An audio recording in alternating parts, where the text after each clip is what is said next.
I look at art like an orgasm.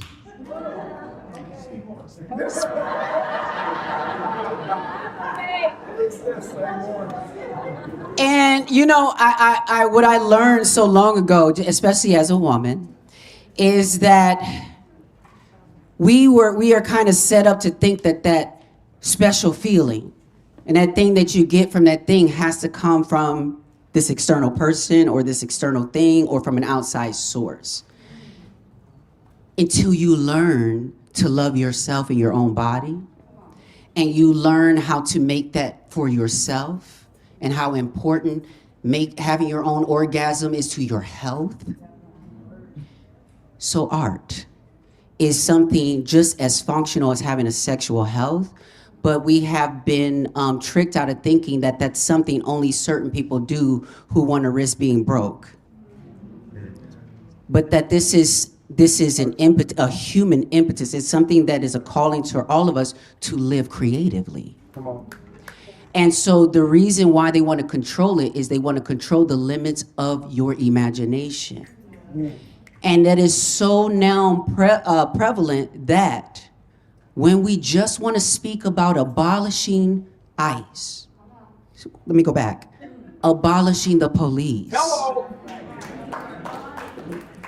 They told us the message was too strong. They told us all these different things. I lost my train of thought, going off onto that tangent. Going on to, what's that? Yes, thank you so much. So just showing that art is for everybody. It is how you learn to come at your business differently, to come at your relationships differently. And it's also one of those things that they need to control it so that they control what you think art is and who deserves it. I had the experience of playing one of the most beautiful people ever in television history. Y'all know Candy Ferocity, some of y'all. A black trans woman that just was saying all kind of shit that y'all know y'all was thinking too. But she was the one that had the guts to say it. And what broke my heart about that character was she's that loud voice that people try to push out the room all the time that says the inconvenient thing. And we don't always see them as valuable. We don't always see them as beautiful until it's too late. And what I learned playing Candy at that moment in her death scene or whatever, and they hit that light on me and my hair was sparkling and the dress was, live with me for a second here in the moment. And I was experiencing all that. I was like, now why couldn't they put this light on her in the beginning?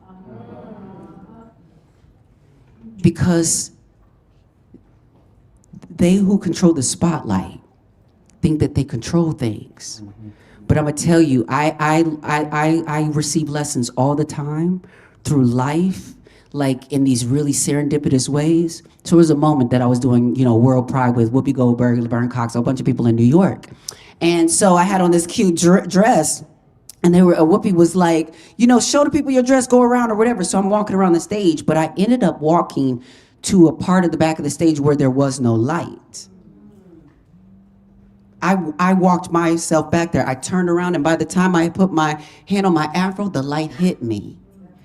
What I learned was sometimes you have to step away from the spotlight and make it follow you.